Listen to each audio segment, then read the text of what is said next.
Assalamualaikum warahmatullahi wabarakatuh. Perkenalkan, nama saya Cindy Permatasari dari jurusan Manajemen Informatika di Universitas Bina Dharma. Baiklah, di sini saya akan menjelaskan tentang project manajemen, yaitu project manajemen adalah bentuk usaha perusahaan untuk mencapai tujuan mereka.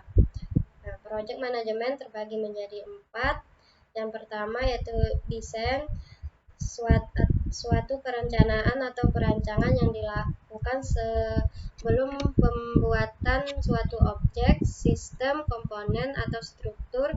Nah, desain dapat berupa sketsa, gambar, atau model. Desain digunakan untuk merancang banyak hal, mulai dari perabotan rumah, karya seni, pakaian, hingga jalan raya.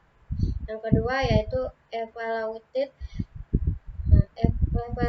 evaluation yang diartikan sebagai penaksiran atau penilaian. Maka dari pengertian di atas dapat disimpulkan bahwa evaluasi adalah proses menentukan nilai untuk suatu hal atau objek yang berdasarkan pada acuan-acuan tertentu.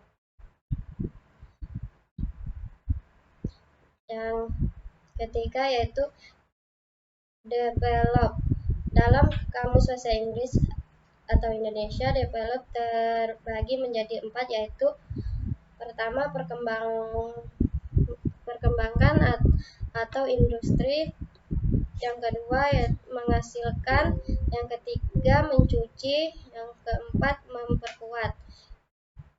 Yang terakhir analis adalah kata yang sering digunakan dalam berbagai bidang ilmu, mulai dari matematika, ekonomi, bisnis, manajemen, sosial, dan bidang ilmu lainnya. Analisis juga adalah proses memecahkan topik atau substansi yang kompleks menjadi bagian-bagian yang lebih kecil untuk mendapatkan pemahaman yang lebih baik. Nah, selanjutnya berikut ini materi selanjutnya yaitu marketing communication mix atau bauran komunikasi pemasaran, yaitu adalah salah satu alat yang penting dalam menciptakan awareness atau kesadaran di benak konsumen. Komunikasi pemasaran dapat memberitahu atau memperlihatkan kepada konsumen tentang bagaimana dan mengapa produk ini digunakan oleh siapa serta di mana dan kapan. Selain itu, ada beberapa jenis dari marketing communication, yaitu 1. Advertising atau periklanan adalah salah satu bentuk komunikasi komersial maupun non-komersial dari suatu organisasi atau instansi ke masyarakat umum atau publik, atau tertentu dengan tujuan agar layak untuk memahami, mengikuti, atau mengambil tindakan tertentu. Secara umum, tujuan iklan adalah untuk menyadarkan, memberi informasi, menciptakan rasa suka, dan meyakinkan target audiens. 2.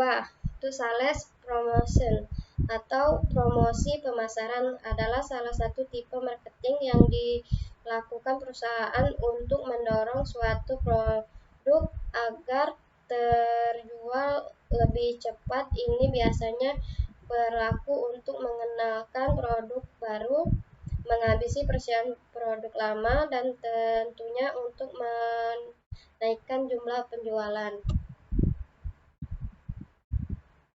Yang ketiga, event dan appraisal, yaitu kegiatan dan program yang disponsori perusahaan yang dirancang untuk menciptakan interaksi atau interaksi yang berhubungan dengan merek tertentu. Menyelenggarakan acara pada dasarnya merupakan bentuk produk, jasa, atau pelayanan service di mana konsumen mengalami secara langsung produk yang ditawarkan. Ada 3 komponen yang harus diperhatikan dalam menawarkan proposisi nilai dari sebuah produk jasa, yaitu 1. Produk inti.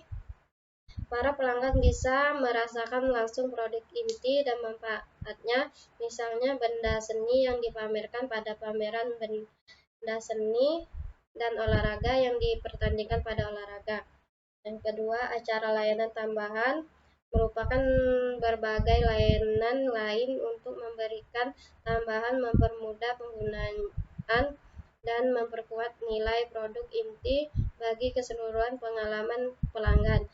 Yang ketiga yaitu proses penghantaran peran pelanggan langsung, apa yang ada, lamanya acara, tingkat dan modal acara yang diselenggarakan. Yang keempat yaitu publicity atau publisitas, bisa diartikan sebagai cara menyebarkan informasi kepada masyarakat luas, biasanya melalui media. Publisitas bisa dalam bentuk berita, cerita, informasi, acara, atau tulisan yang memiliki tujuan untuk menciptakan kesadaran dan kredibilitas pada orang-orang tentang merek, produk, atau perusahaan. Publisitas sendiri memiliki tujuan untuk menyebarkan informasi atau berita ke publik dan banyak orang dengan waktu yang singkat. Yang ada public relation atau PR, merupakan alat manajemen strategi untuk membantu sebuah perusahaan atau organisasi dalam berkomunikasi pada publik. Kesimpulannya dari penjelasan yang kita lihat, publisitas dan PR merupakan dua hal yang berbeda tetapi memiliki keterkaitan. Keduanya memiliki kepentingan untuk menyampaikan pesan dari perusahaan kepada publik. Namun PR memiliki tanggung jawab yang lebih banyak dibandingkan dengan publisitas, yaitu menjaga citra positif dari perusahaan dan juga menciptakan hubungan erat dengan publik sehingga kredibilitas perusahaan pun tetap terjaga. Yang kelima ada direct marketing, adalah tentang bagaimana sebuah bisnis mampu menciptakan kontak secara langsung dengan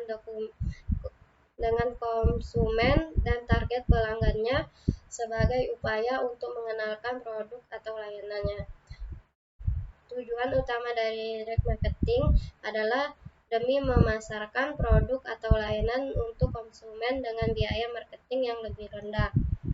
Yang keenam ada interactive marketing, merupakan suatu alat untuk promosi secara online dengan tujuan untuk mempertahankan hubungan baik dengan para konsumen dan untuk mendistribusikan barang dan jasa. Berdasarkan definisi di atas, dapat disimpulkan bahwa interactive marketing merupakan suatu alat untuk promosi secara online dengan tujuan untuk mempertahankan hubungan baik dengan para konsumen dan untuk mendistribusikan barang dan jasa. Yang terakhir, personal selling adalah bertemunya penjual dan calon pembeli dengan bertatap muka untuk menginformasikan dan memberikan pemahaman dari sebuah produk atau brand yang ditawarkan supaya calon pembeli bersedia mencoba dan membelinya. Tujuan utamanya adalah agar terjadi transaksi pembelian, tapi selain itu bertujuan juga untuk mengaruhi secara langsung para konsumen dengan produk yang ditawarkan. Baiklah, sekian dari saya ucapkan terima kasih. Wassalamualaikum warahmatullahi wabarakatuh.